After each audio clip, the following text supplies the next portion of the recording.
John Marcus I Selassie I Jah Rastafari.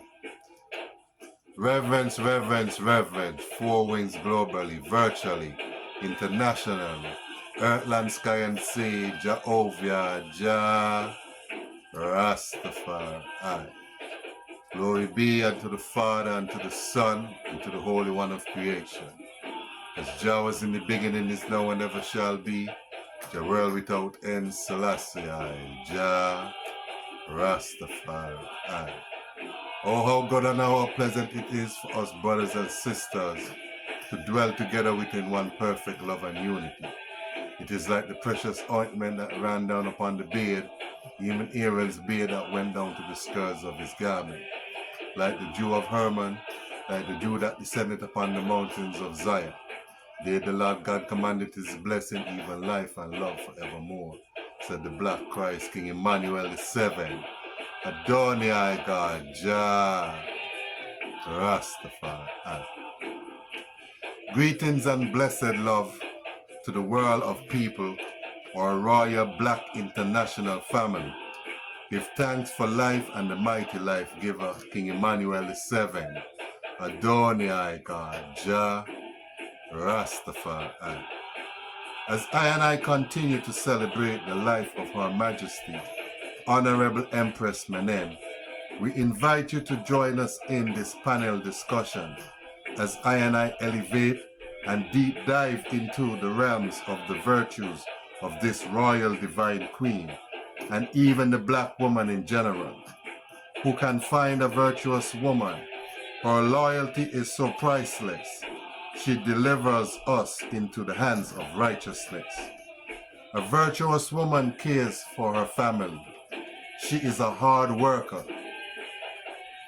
While she toils faithfully in the meeting the needs of her own family, she also doesn't forget to help the others needy people God brings across her path. A virtuous woman also takes the time to look after her own health and be a good steward to her own goodie, her own body. We give thanks to the Most Mighty, even Royal International family, all guests, all ones watching. We give thanks even for this, panel discussion that is about to take place. But before that, let I and I be serenaded by the sounds of the royal choir. We present to you the Right Honorable Priest Daniel and the Right Honorable Empress Miriam as they sing so sweetly these choruses. Blessed love royalty, blessed love royal family. Give thanks, Rastafari. One perfect love, my Lord and Empress.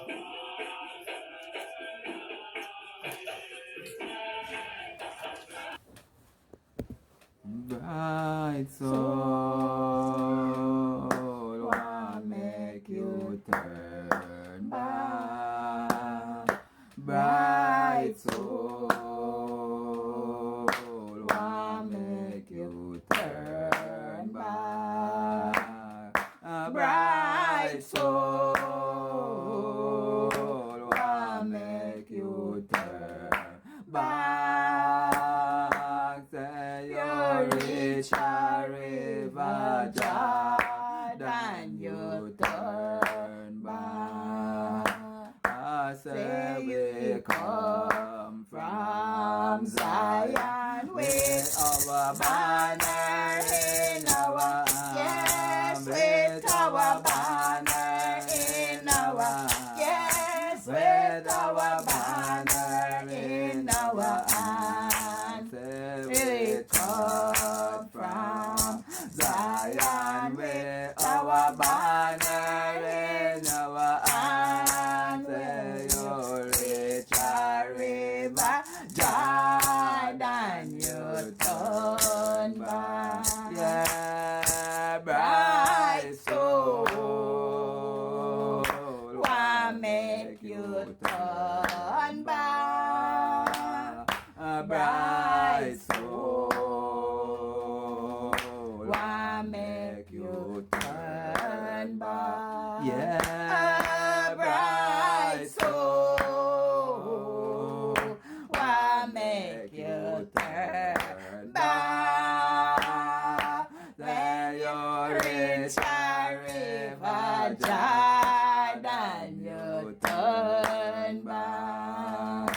I say we trod from Zion with our banner in our hands. With our banner in our hands. With our banner in our hands. Say we trod from Zion with our banner in our hands. Say you reach a river Jordan, you turn back. Most High King Selassie, Jah Rastafari. My niggas, I love thee, I know thou art mine. For thee all the pleasures of sin I resign. My gracious Redeemer, my Savior art thou. If I love thee, my nigga, sit now, right now. Selassie, Jah, Rastafari, my Lord and Empress, give thanks. The question is, why has so much information about Empress Menen been concealed or neglected in the earlier years of the Rastafari movement? Give thanks to the question. Blessed love, royal councils of elders. Empress Menen life back into the days, never told, right?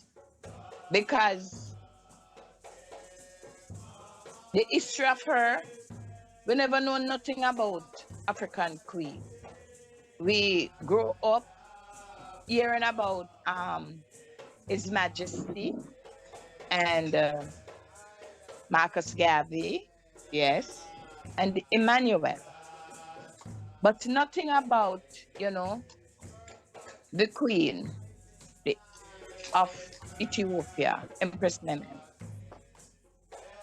We didn't get much culture about her life and her role that she has played, as the wife, as the queen of the king. But coming to our father, coming to the Congress, where I start to learn about our mother, Empress Menen, was much as, I wanted to learn more, but I learned something of her. But while going out, I get some more teachment about Empress Menen. Who is Empress Menen? And the great role that she have played, in our lives, right? So this is it. I heard enough daughters talk about her, and since the Elder Council has formed, I know much more about Empress Menen and all that she has done, what she stands for, within the role of a queen, a virtuous queen, Yes, Yes, yes, Mama. Yes, Mama. So true.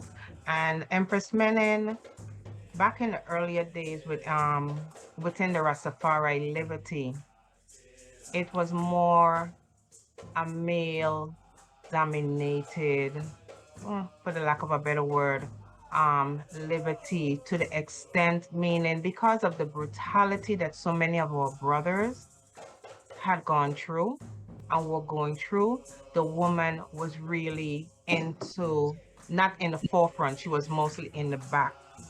But the teachings of Her Majesty was never a part of the culture, because most Rastafari men at the time only saw the emperor.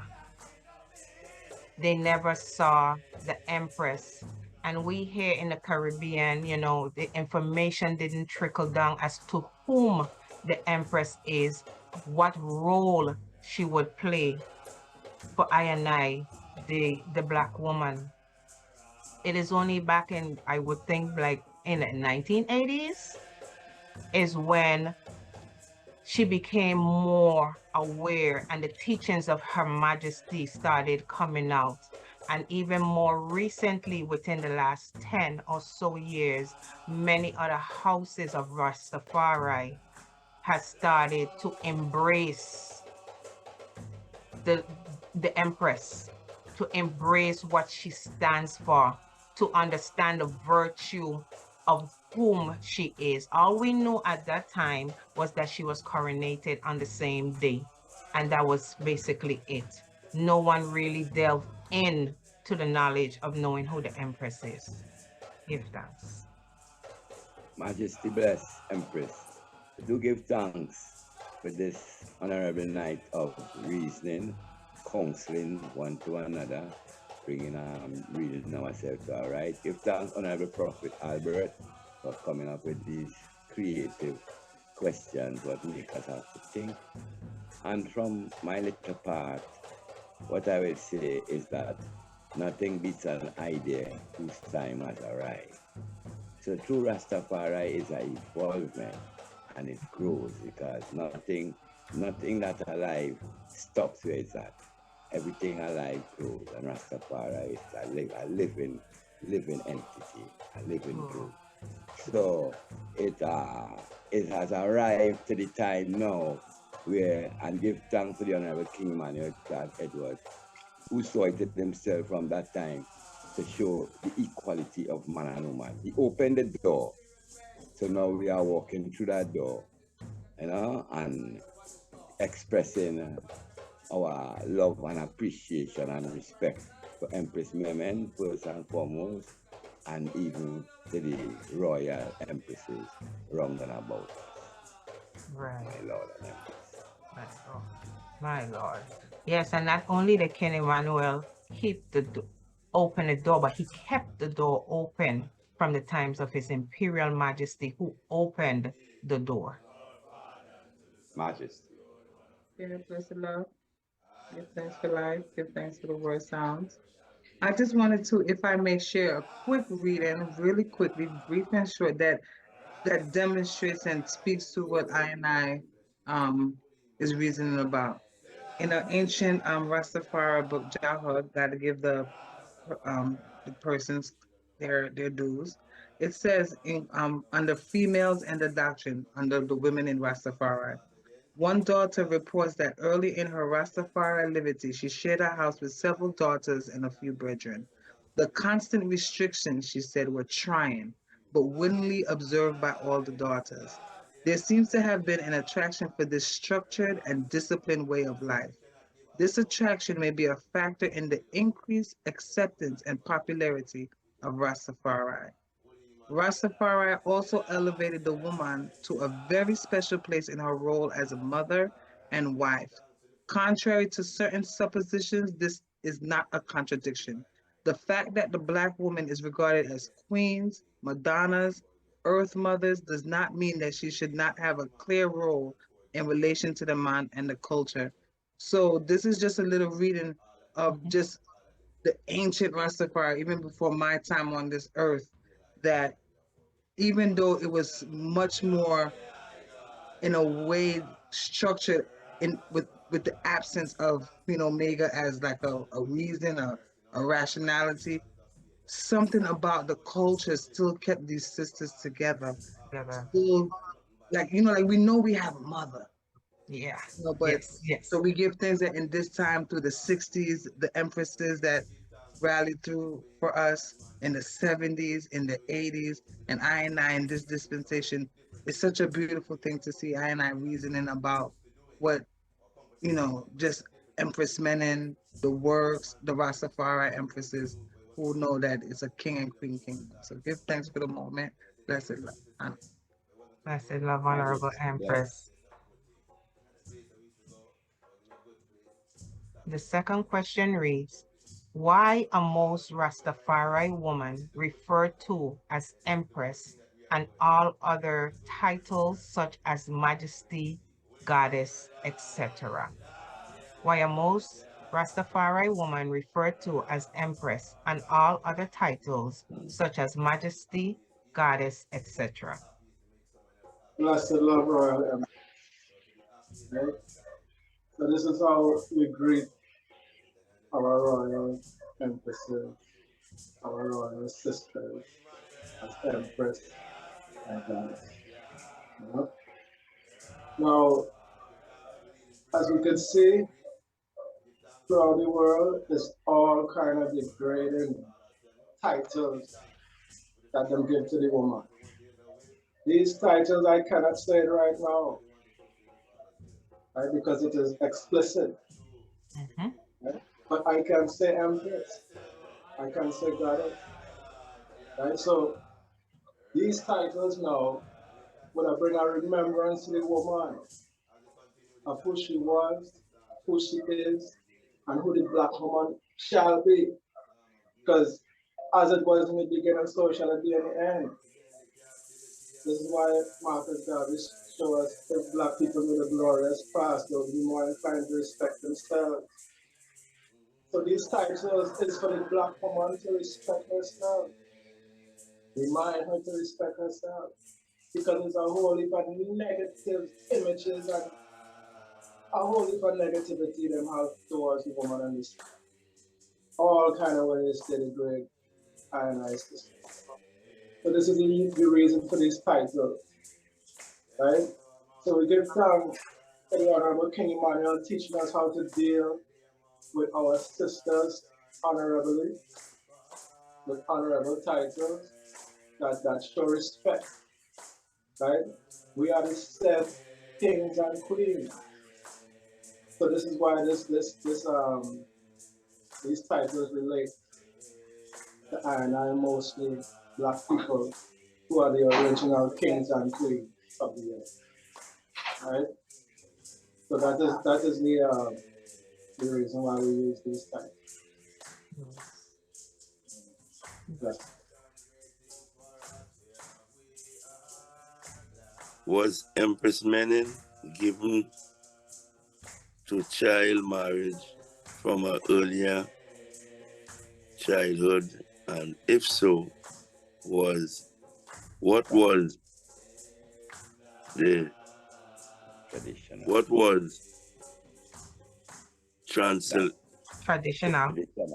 traditional lifestyle about? Yes. According to published and unpublished reports, she was at that time known as Wazira Menen Asfaw. And in Ethiopia at that time, child marriages were traditional. There were traditional agreements basically often made at birth between families. Her Majesty was of royal bloodline, so it would have only been natural in that time that at her birth, she would have been given to another royal family, the son of another royal family. But of course, it is also said that she disliked, well, we know for a fact that she said that she disliked childhood marriages, and she did her best to eliminate childhood marriages in Ethiopia, and also to eliminate female genitalia in Ethiopia. Honorable Empress Saida, you want to come in? Yes, give thanks, Empress. Do continue. So yes, to add on to the reasoning, I'm going to share just a quick excerpt from the biography of Empress Menen Asfaw, edited and compiled by Anjali Parnell, the mother of the Ethiopian nation. It says the early marriages of Menen Asfaw. Menen Asfaw was first given in marriage in 1892, in parentheses 1900, to prominent Wolo nobleman Jejesmesh Ali of Chiricha when she was 9 years of age. As you said, right, Empress? At this time, she became known as Wazero, Mrs. Menen Asfaw. Menen's first two children, daughter Bailanesh Ali and son Jantridra Asfaw Ali, were from her first marriage that ended in divorce. Her next two children, son Jantitrar Jebre Egzia Beher Amid and daughter Wazero Desta Amid, were with her second husband, the Jesmaj Amid Ali Abadeyas, another prominent Wolo nobleman, as you said before, right, Empress? Yes. After the sudden death of her second husband, so she was a widow, Menen's grandfather, King Mikhail, arranged her marriage to Shoan nobleman Ras Leul Sejed Atanasfejed. Yeah. This marriage ended amicably to allow Waziro Menen to marry the Jesmesh Tafarai Makanen, the Duke of Farai and the future emperor. The circumstances of Menen's marriages are found in the unpublished memoir of Ras Imru, which is Tafarai's cousin and child companion. And it just goes on to read, Empress, my lord and empress, of just how early arranged marriages were customary in Ethiopian tradition and girls born into nobility were often given in marriage in order to form family alliances. So Correct. it Correct. speaks about her 3 marriages as binding civil contract entered into by the parents of the prospective bride. And as we go further along into the reading, I just wanted to point out that early marriage, as the Empress mentioned earlier, and it's good for the world to know these things, that early marriage was an important women's issue that Menen endeavored to change when she became an empress. Foreseeing that education would be beneficial in helping to change the traditional marriage practices, the Empress made the education of girls a priority, and she established the first school for girls in Addis Ababa. Empress Menen recognized that once a girl married and had children, she often stopped going to school, and that this could negatively impact her decision-making capacity and contribute to poverty. So Correct. Correct. Mama Maisie mentioned the factor of poverty earlier. So how I see this in this time, I think as I see it every day where I am right now in an urban city where you see the mothers and the grandmothers and they helping the young daughters take care of the babies. Some of them is like, I just want you to finish school. Okay, you brought a baby into this world. We're gonna help you raise the baby because there's just certain traditions that we can't punish our daughters and our sons for because they are of old time where, you know, we start regenerating our family lineage early on. However, in this time still, it shows us that once they were joined in marriage and a union was made, that there was nothing very insignificant with that.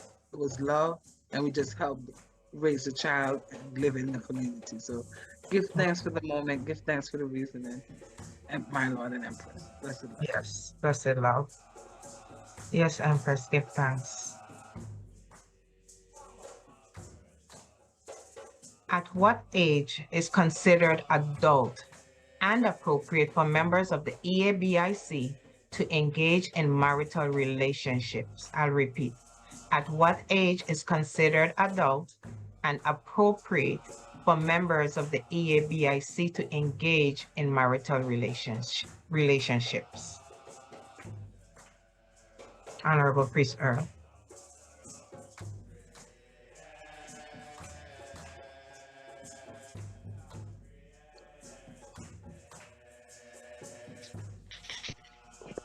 Royal family. One perfect love. One perfect love. Well, you know, pertaining to our Father, you know, our Father speak about 21 from earth to Zion, you know what I mean? Yeah. So speaking, pertaining to the Congress, King Emmanuel said 21 from earth, to Zion. So we have to speak what I and I Father speak, you see, but as I speak about even the early marriage, they also take place in Ethiopia, But Babylon didn't really have a plan to really cut off I and I as a people. So sometimes maybe these early marriage where the prophecy say children will be having children to even combat the plan where Babylon did really set to wipe off the black man, half of the earth, you know what I mean? So, King Emmanuel said 21 still, but I don't know if the early marriage was longer, to combat the plan of Babylon to wipe off the black man and the black woman off of the face of the earth, So, still 21, we have to show what King Emmanuel said. Honorable Priest Nappy. Chair. Yes. So Great Empress Maisie, when you finish. okay. Blessed love again, family. I'm just supporting what Honorable Priest Earl said, right? I, as a mother, feel 21 day is very, very perfect for a young daughter to start a relationship because it gives her time to grow up, more womanfully, more understanding what a relationship is all about before she gets involved in it. What happened to the young daughters then in their 14 and 15 and 16, 17, 18, having all these poor children and how much, it's poverty is need. Yeah, wants. You understand? Their family cannot afford to maintain them, right? So because of that, they go out and seek, what help they can get, and check a brethren or check, whatever, and then it's ending up, them getting pregnant in their younger stage of life, undeveloped. They don't know anything about a relationship. They don't know anything about taking care of a child. You understand? So I feel what my father said is perfect and it is right. As a mother, 21 days is the 21 perfect. years. Why am I talking about timing? 21 years. That's where you correct that, Sister Trish. No problem. 21 years is just right and perfect for any young daughter to just hold on and wait and build themselves. Give thanks. Give thanks, Sister Trish. Honorable Priest Snappy. Yes, give thanks again. Remember, tradition and generation come and the earth abide favor. Remember that as we move along, man get more wiser in themselves. Maybe because of how things were during them time there, a woman really get married at them early years there. Because the marriage, I says, about 14, 15-year-old Mary at Christ also. As man grow, man get wiser. And when you look on scientifically, as you said, it takes 21 years for one brain to be fully developed, male and female. Sometimes the woman even develop a little bit faster, mature a little bit faster than the man, to where me understand. But 21 years is where I would endorse also. Seeing spiritually and scientifically prove that a woman brain develop at that age fully, where they are able to make more conscious decision with a full brain compact per se. You make more wiser decision. Maybe when we did young and the early days, as I said, they go from the 14, but another righteous way that at all. A woman for grow, a woman for get her skills, and then when she come to the table now, she and the man are come with skills per se. Come that a woman does know for just living at the house and take care of the kitchen and do them things. The times has changed in a whole per ways. So the woman have to equip herself with education. Because when you go to the university right now, almost all of them have more women compared to man. So 21 years is where I endorse, where give woman time to build themselves and straighten themselves certain ways. So when they go farm, a union is a more firm and stronger union, both from the male and female side, my lord. Yes, give thanks for that reasoning, Honorable Priest.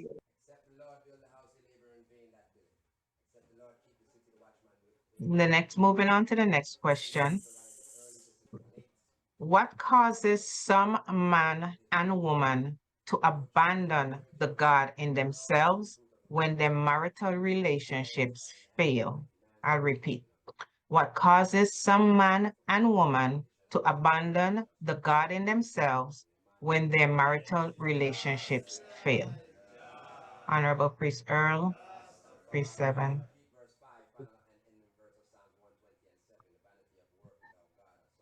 Bless the Lord, Yes, my Lord. royalty. You want to answer, please? You want to continue? To honor, please.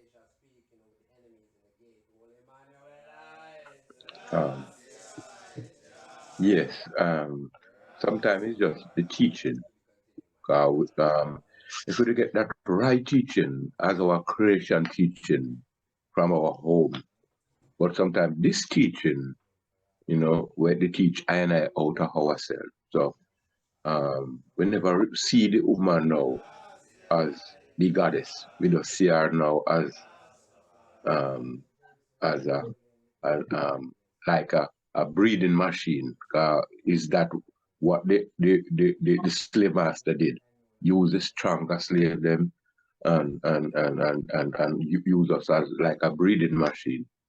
So most of these things sometimes I can't do what we got through as sons and daughter, through slavery. So we don't even get over that at the moment because it's just lately, even the black woman and the black man universally eyes are opening because Russia and these places now show the importance of the black mother and all of these things, you know what I mean?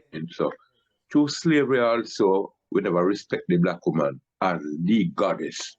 And we never respect ourselves neither as the God. So, you know what I mean?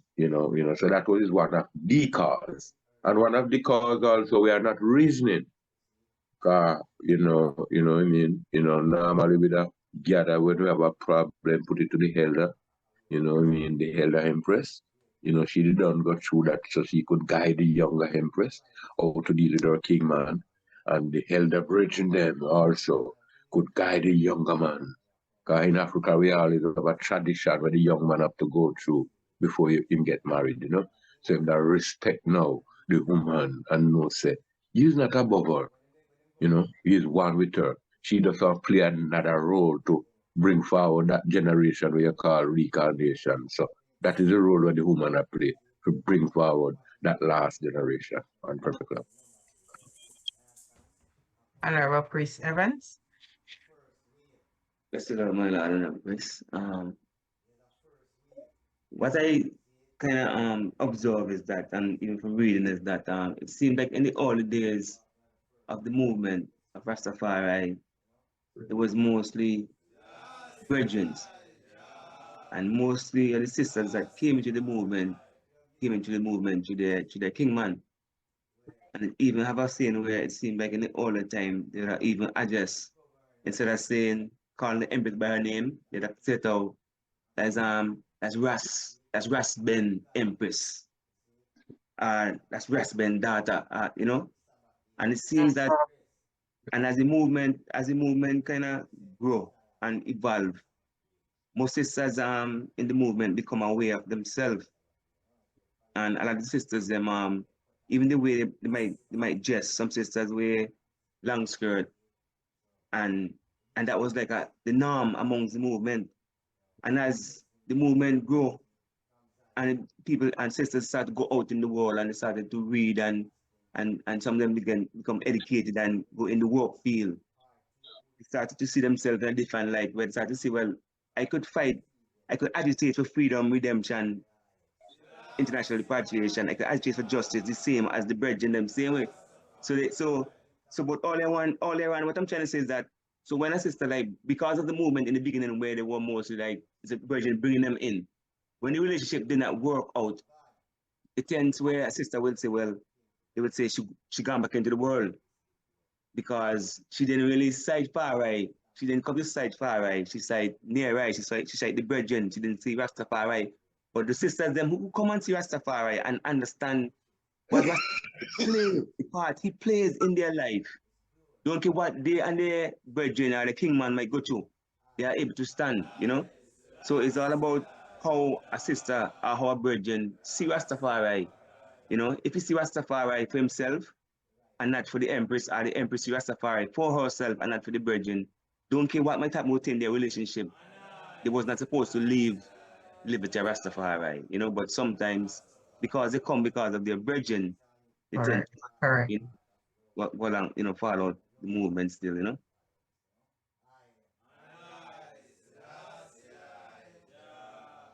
And moving right along, give thanks for all said and done thus far.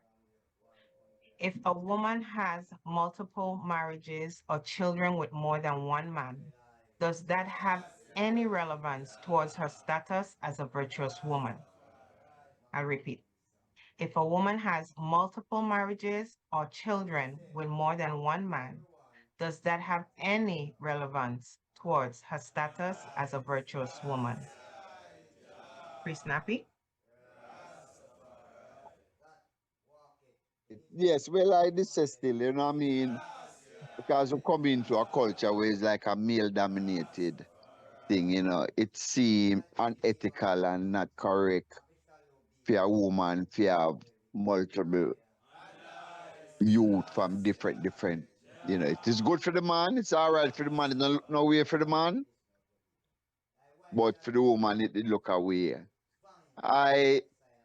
Because of circumstances more time, because if a woman in a relationship not right and the man not move right, she have to move on. Sometimes within that relationship, get a youth out of it, or two, whatever it may be.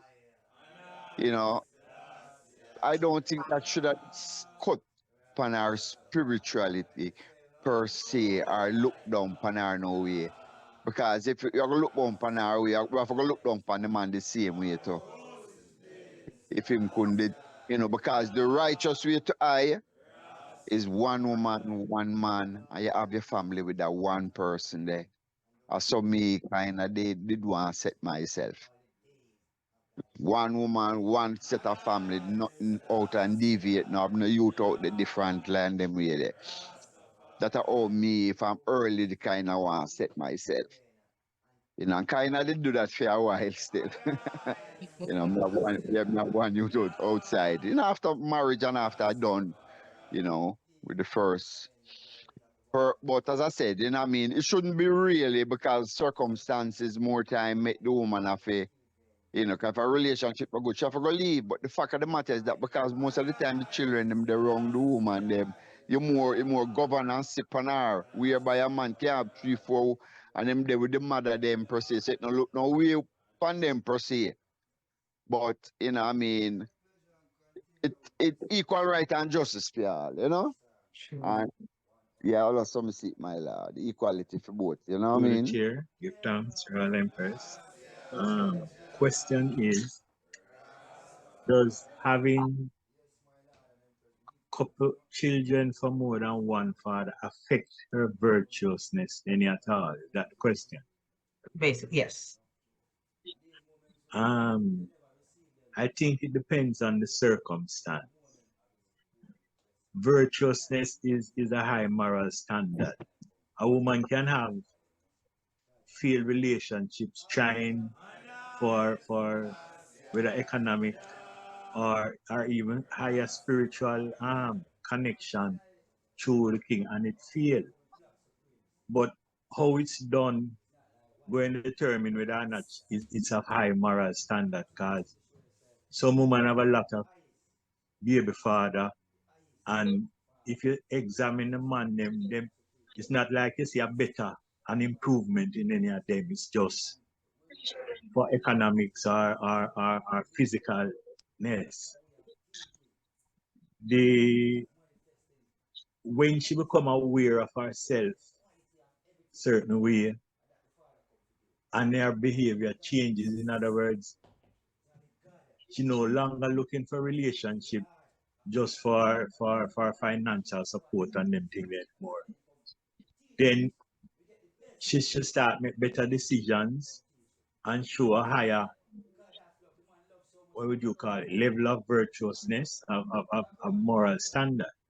So the circumstance can make it look like, or the circumstances can be where a one just change partners and take it for nothing. So you wouldn't consider that a very virtuous person. It affects her, the perception of her. And then you have another person, when you hear the story, the effort she tried to be with somebody of higher pedigree, I don't know if that is the proper word, of higher standard of liberty and thinking, and them feel her.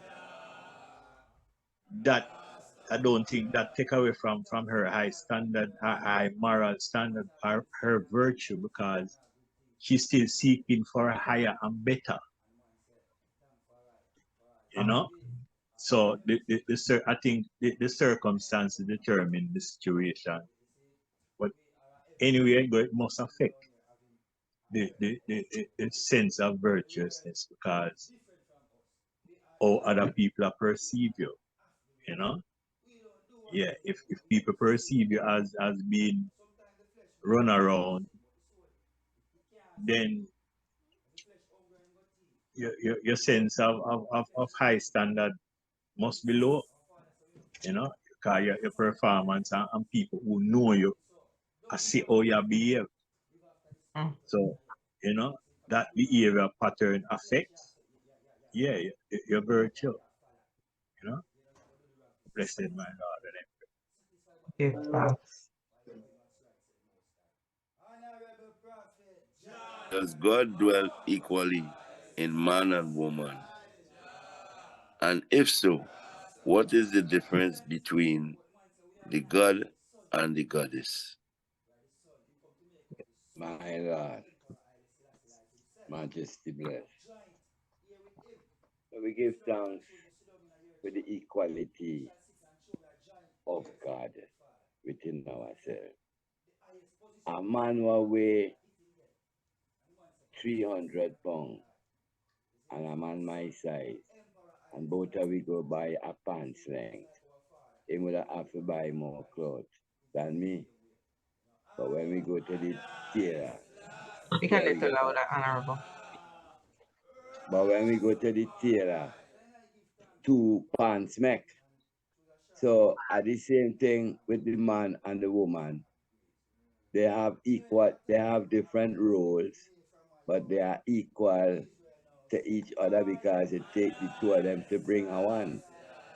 So the equality is there, even though the roles may vary. The white only try to put the role of a woman, like to say she just bear children, even some of we think so, and stay in a house and clean house. But we see the potentials of woman is great. Empress Menen show me that also. And much other patriarchs and matriarchs throughout history have shown us the power of the black woman. So I would have said it's really no difference. Yet still we have different roles, but are the same one God in us are. Black Christ, Selassie, Jah, Rastafari, my Lord.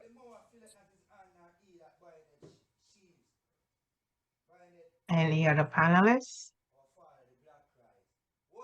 How the priest ended up there, that is how I was going to start it off, you know. One God, us all. There's one God in the man and the woman. You see it? But goddess now, it's God same goddess, but goddess now just shows us the feminine energy of God, you know. So and I give thanks to know say it is a balance and an equality, you know, with man and woman. You see it? As the honorable priest said, just different duties, you know. The same cherubim, seraphim, same 2 angels with different duties. You know? And I give thanks for that Alpha and Omega balance, you know, and you see that in the Emperor and Her Majesty same way, you know, because they both go on different duties, and His Majesty is occupied in certain things, you know, Her Majesty make her move, you know. So and I give thanks, you know, for this teaching, man of right, is God in flesh, woman of right, is goddess in flesh. Okay? We give thanks for the God and the goddess in us. Most yes, yeah. Yeah, Wow. Rastafari. This is a very deep question. And I once asked some young children, no, I should say children, teenager, almost 20-something years old when I asked the question. You see them grow up from young baby, grow up as bubble in the culture. But as soon as them get to be adults, them drawing away from culture. So I asked, what is it? What is the problem why we not draw away? Why we not come into service? We not continuing with the culture. And their reply to me was, all their growing up, they were told, you cannot do this, you cannot do this. And they never get a sense of why they can't do this. They just know say they're not to do that. The camp construct is a temporary construct and frame of mind that set that type of setting. When I go to camp, Bobby them say, after years, Priest Bobby would have said to me, say, my lord, if I didn't know, so we are going there so long, would I did plant this, would I do this, would I do this. So that sense of it's a temporary situation. We don't want to get comfortable. We don't want to establish nothing here. We just want to go. It's sort of suspend everything else. If we just focus on we want to go. And the children them suffer from that because we grow a set of children where them couldn't even read and write. Because not our thought. Some man thought the elder man them only need to read. Them only need to know to read in book and Bible. So the sort of philosophy was built on a temporary status and not thinking about what happened to a child like me, the Empress, what happened to 8, 9, 10, 11, 12, 13, 14-year-old child that she have to spend 21 days not to be seen or heard, when that is a time when social development and interaction is important in our life. So as we get older, we have to allow them more. It might seem like we are let them go, but it's for them to become self-actualized than just to say a child, a young princess want to be a doctor or a nurse or something like that. Rather than just be a housewife, we're going to take care of the house and the children and be home. I think we grew up as we elders, 50, 60, 70 years old, we grew up in that environment where the husband take care of the wife, so she stay home. She was just a homemaker. That whole thing in this generation change. And women want to have careers and all of them things. And there's nothing wrong with that.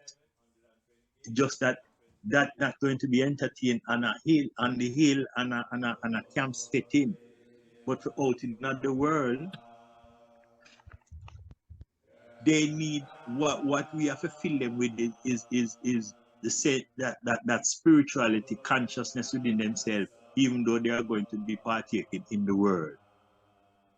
Or we grow them on the hill is like they are in the world but not of the world. But the reality is them in the world, so they have to go function in that capacity, but with a stronger spiritual sense than the counterparts with them go work monks. I don't know if I'm making any sense. So to ground them in them consciousness as gods and goddess is what I see is the most important part. But allowing them to grow when you put that foundation to beyond the limitation of just being a housewife or she can want to be a entrepreneur. I think you should encourage them to want to go beyond just being a housewife. The time where it is now, and that whole way of the husband taking care of the wife. The world where we are living in now, that is very difficult most of the time. It requires both man and woman for work to take care of household, and especially in a foreign and them place. Yeah. So how to improve them, give them more freedom within them principles. You know, they don't restrict them, say them can't do this, them can't do that. You can do everything that is right, but just do it in a principle. As opposed to you can't do this, you can't do that, you can't do that. That is what them say to me. Them like they're not understanding why them can't, and it's not like them want the wrong thing. Them just want to experience what are going on in the world. Yeah, me think sometimes our culture, because of how it developed with that camp setting, very restrictive, and it was necessary to develop that type of thinking in the camp setting. But outside of a camp setting, we have to let go some of them restrictions there. And when we say that, we not talk about just let them go out in the world, but do it.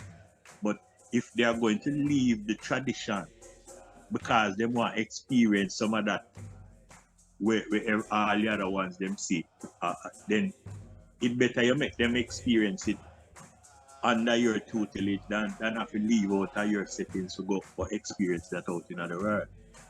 You know, if that make any sense.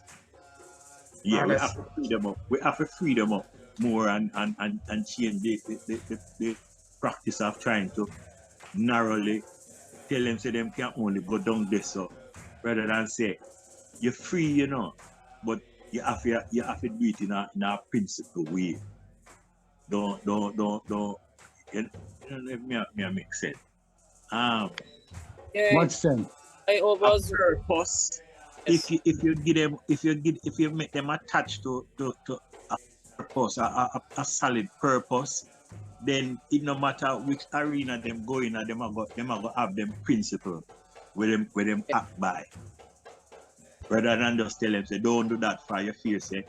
If them go this up, them now come back.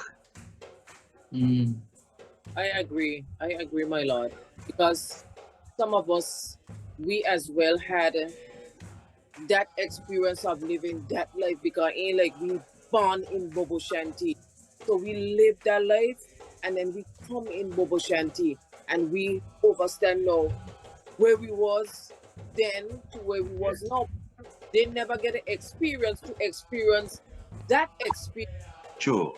Then understand like that was a life I don't want to go to again. So they're gonna want to go and experience that. Yes. So what we have to do is walk in a way so they could see. Because I telling you, I teach craft to you in school. I never tell them anything about Bobo Shanti, nothing. Now I see in the youths them I teaching, covering the hair, wearing long skirt, and I watching them like, it's shocking. I like, you don't have to say nothing with your mouth. Example. Where I walk in, I have people, they'll be like, "His mate, it's 6 o'clock, it's time to black your reverence," and them don't know nothing about Bobo Shanti, you know, but they see me living this life. So it allowing them to think, and that's all we want, because it's just a power of thought. So I agree with everything you say, brethren, because as much as we tighten on this, we're gonna lose a lot more out of that kingdom than gaining. Sure. And that's what we want. Yeah. All right. Agree.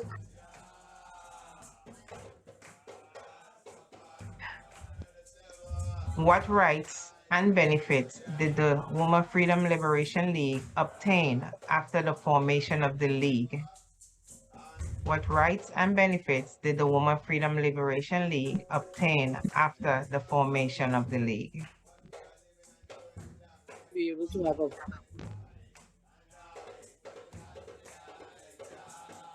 To the chair. You go ahead, Empress, to the chair. to the chair. I say to be able to speak, to be able to.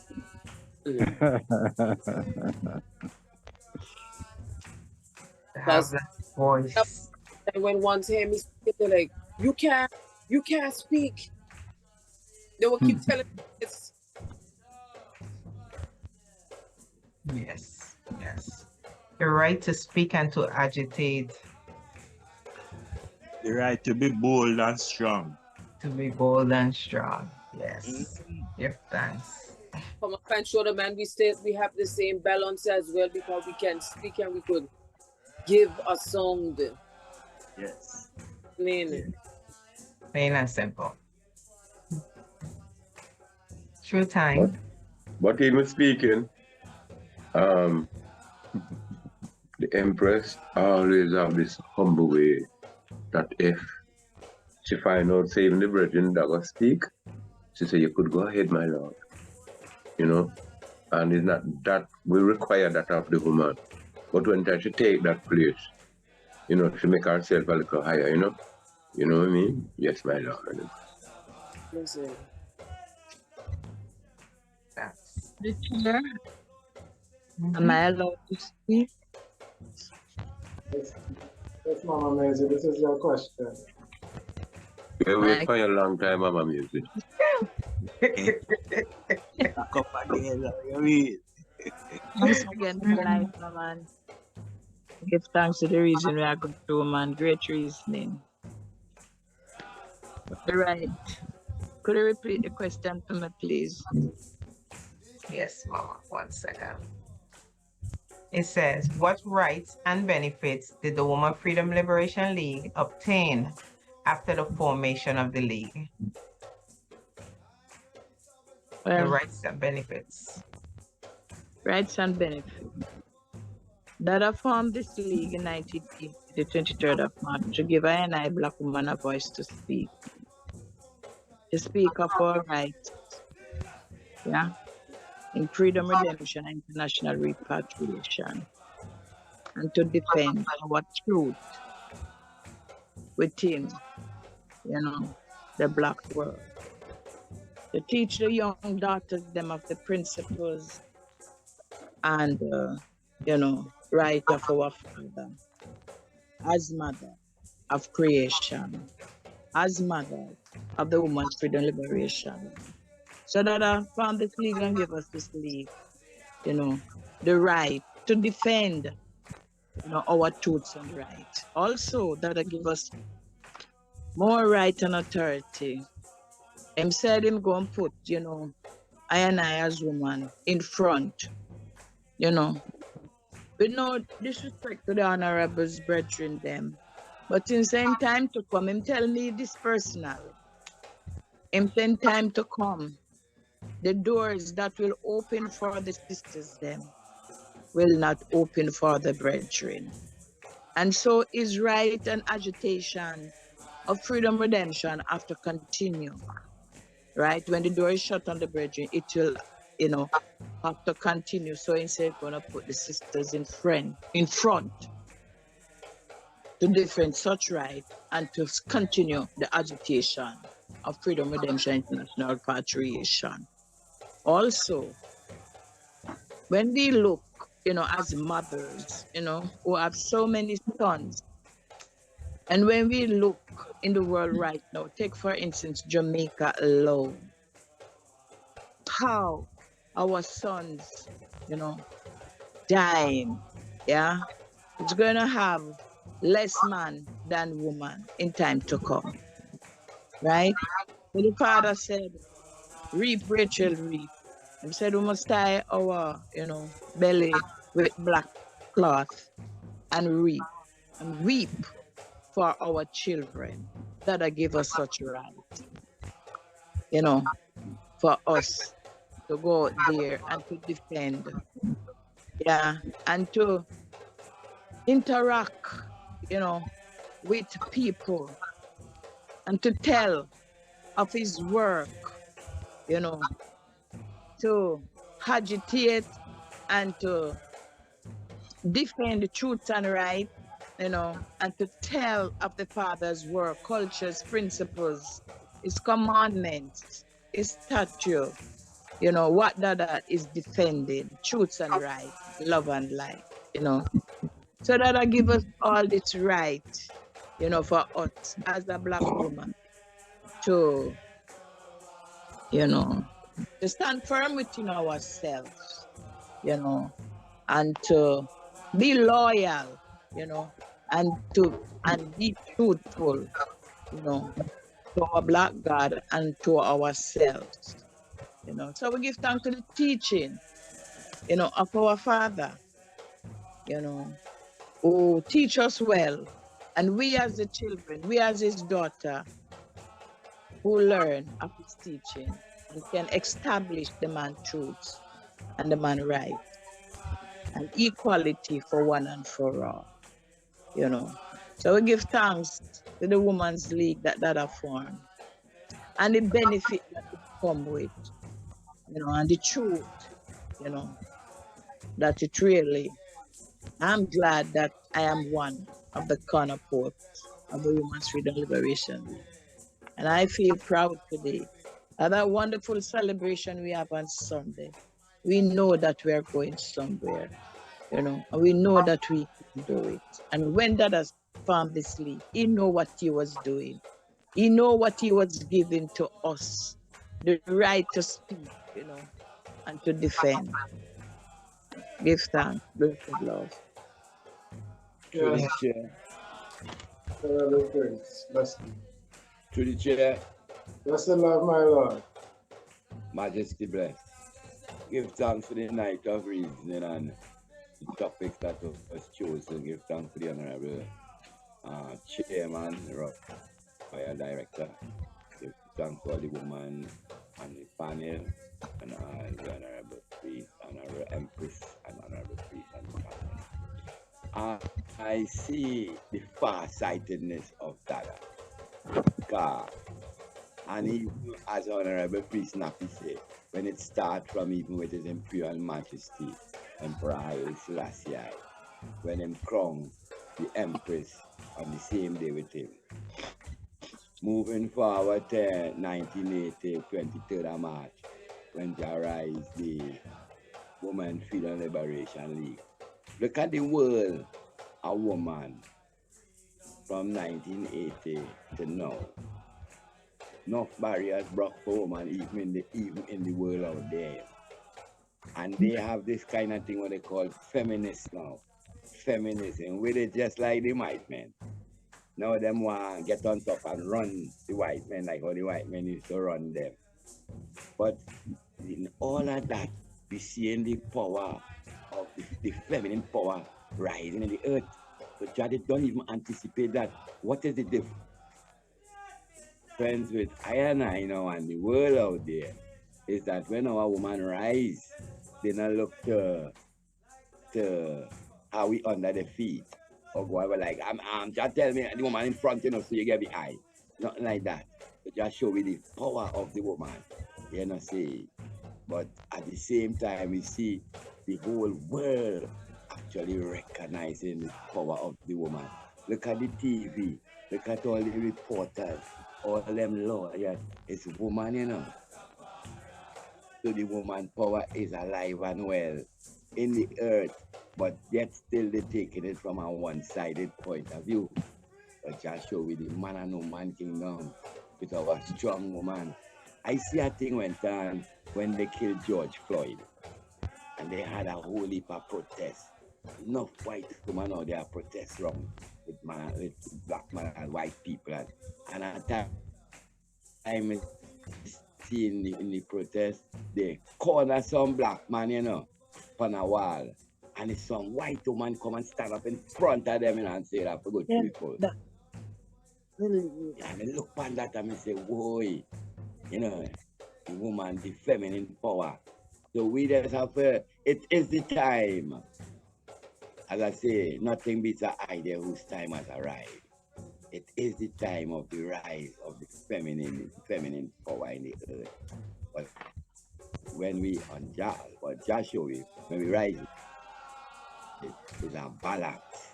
It's not where like white. We're not running things out so we not so and go sit down and no, it's that balance with the man and woman.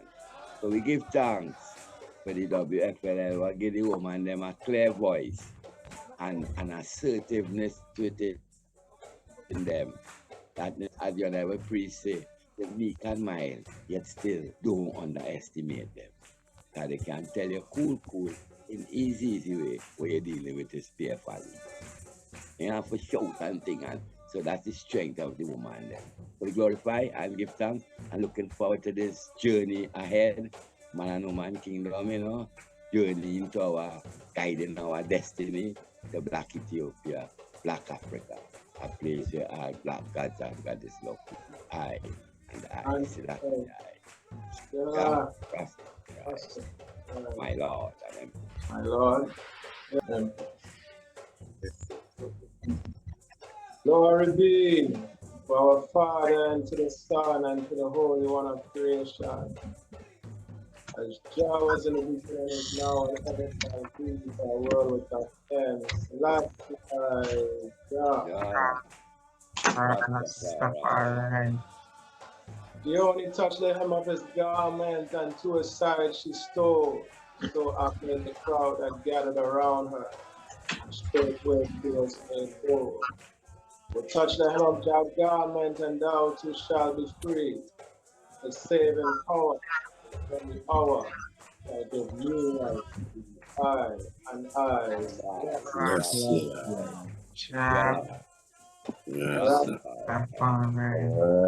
Eager eyes, lasty eye, Jah. Rastafari. My Lord and Empress. Peace Yes, and love. Honorable Royal, take thanks for everything. You're welcome, Majesty. Bless you, Lord. Thanks.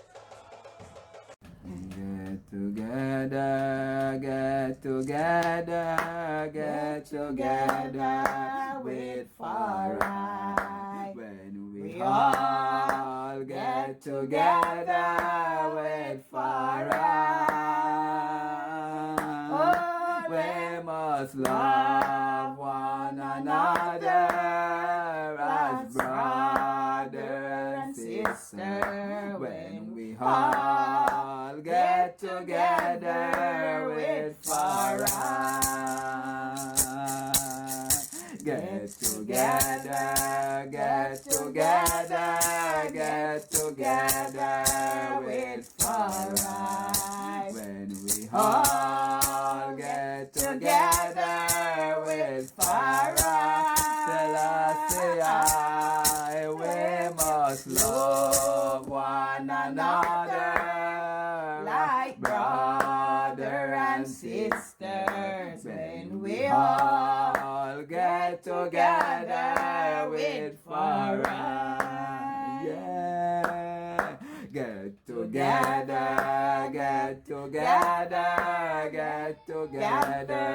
with Farai. When we all get together with Farai, when we love one another as brother and sister. When we all get together with Farai.